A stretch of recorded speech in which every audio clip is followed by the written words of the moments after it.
বন্ধুরা, নন্দিনী দা কুকওয়াম চ্যানেলে তোমাদের সবাইকে স্বাগত। আজকে আমি তোমাদের জন্য এনেছি ইনস্ট্যান্ট ওটস ইডলি।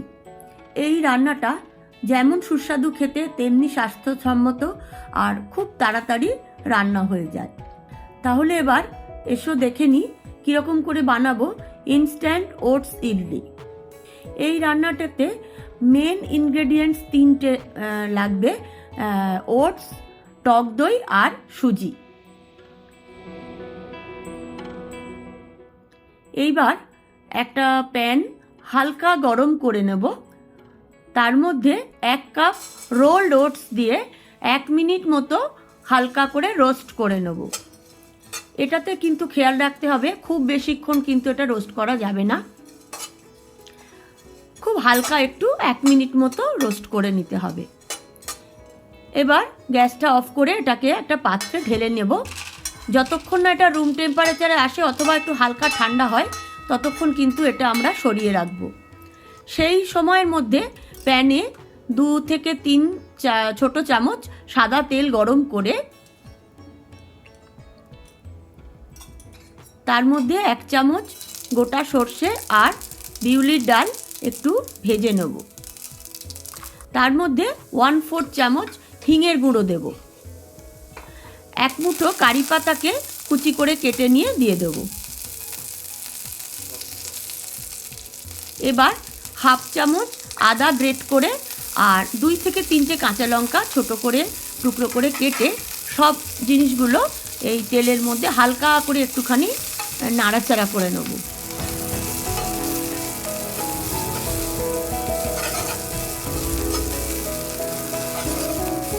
বেশ সুন্দর একটা গন্ধ বেরোচ্ছে।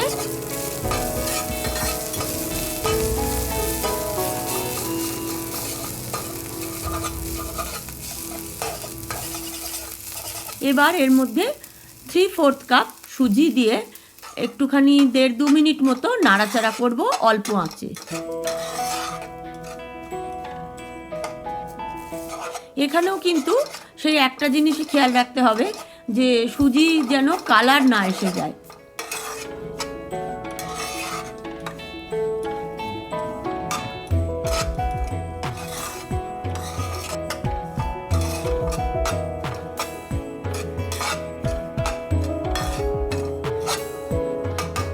দু মিনিট হয়ে গেছে। এবার সুজিটা একটা পাত্রে ঢেলে নেব।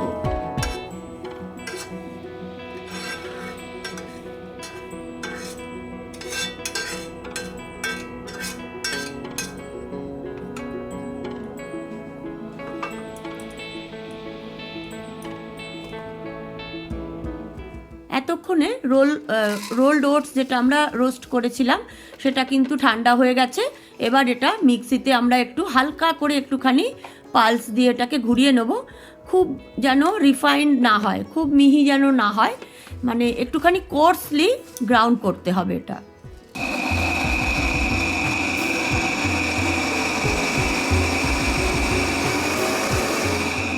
এইবার দেখো তোমরা, আমি কিন্তু খুব বেশি ফাইন কিন্তু আমি এটাকে করিনি, একটুখানি কোর্স গ্রাউন্ড হচ্ছে। এবার এর মধ্যে ভেজে রাখা সুজিটা দিয়ে একটুখানি মিশিয়ে নেব। ওটস আর ভেজে রাখা সুজি দুটো একসাথে খুব ভালো করে আগে মিশিয়ে নিতে হবে। এবার এর মধ্যে ফ্যাটানো টক দইটা দেব। টক দই এখানে আমি 1/2 কাপ নিয়েছি।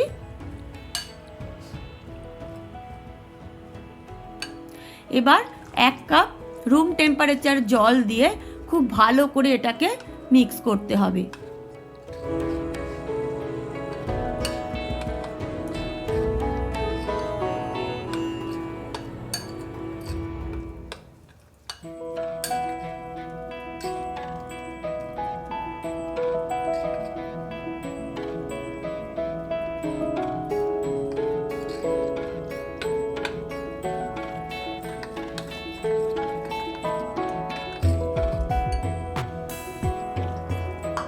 আমি কিন্তু ওই 1 কাপ জল অল্প অল্প করে দিয়ে এটাকে মিক্স করেছি। এবার এটাকে ঢাকা দিয়ে 15 মিনিট রেস্টে রাখতে হবে। 15 মিনিট পরে এবার দেখো ময়েশ্চারটা কিন্তু অ্যাবজর্ব করে নিয়েছে অনেকটাই, যেহেতু ওটস আর সুজি দুটোই কিন্তু খুব জল টেনে নেয়। এবার আমি এর মধ্যে একটা মাঝারি সাইজের গাজরকে গ্রেট করে দিয়েছি, সামান্য একটু ধনেপাতাকে কুচি করে দিয়েছি।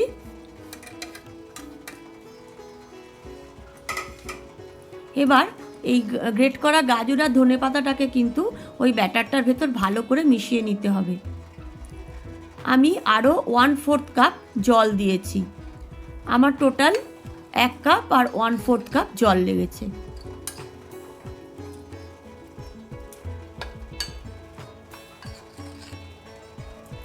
এবার এর মধ্যে আমি স্বাদ মতো নুন আর 1/4 চা চামচ ইনো দিয়েছি। এবার 2 থেকে 3 চামচ জল দিতে হবে, ইনোটা যাতে ভালো করে মিশে যায় সেই জন্য।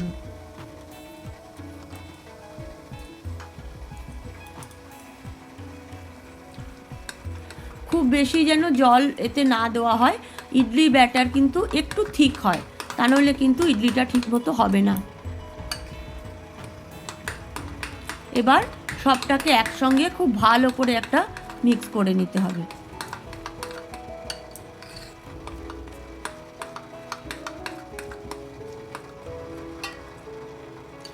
এইবার তেল মাখানো ইডলির স্ট্যান্ডের ভেতর হাতায় করে করে 1 হাতা করে ব্যাটার দিতে হবে।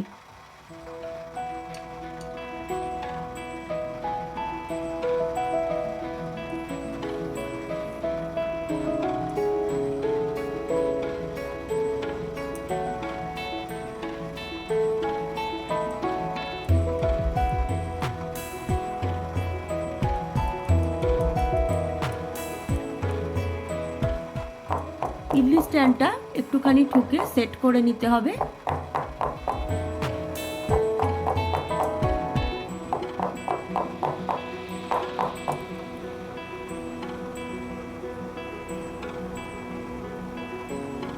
এবার ইডলি স্ট্যান্ডগুলো স্টিমারের ভেতর ফুটন্ত জল যেখানে আছে সেখানে দিয়ে দিতে হবে। জলটা যখন এরকম ফুটবে, একদম বয়লিং ওয়াটার, তখন কিন্তু তোমরা স্ট্যান্ডগুলো ভেতরে দেবে।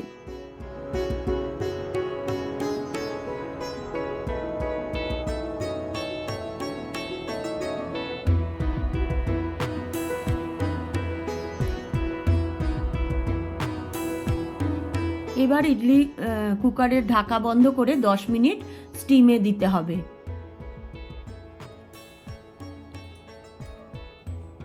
আমার 10 মিনিট হয়ে গেছে।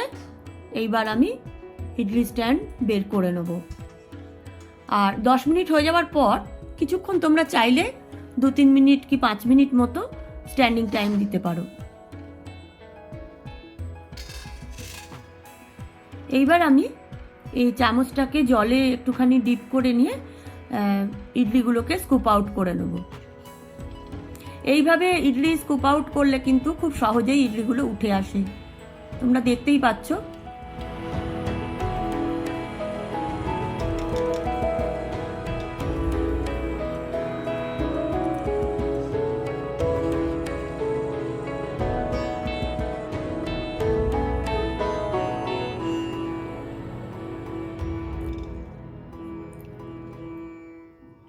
এই যে ওটস ইডলি, এতে কিন্তু প্রচুর ফাইবার আছে।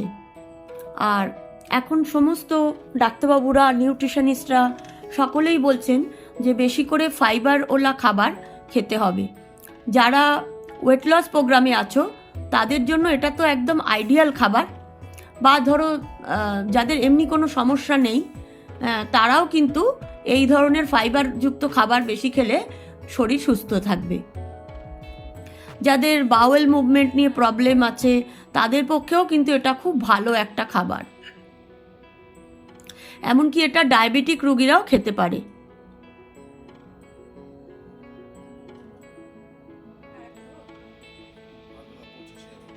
আজ তাহলে এই পর্যন্ত, আবার দেখা হবে পরের রেসিপিতে।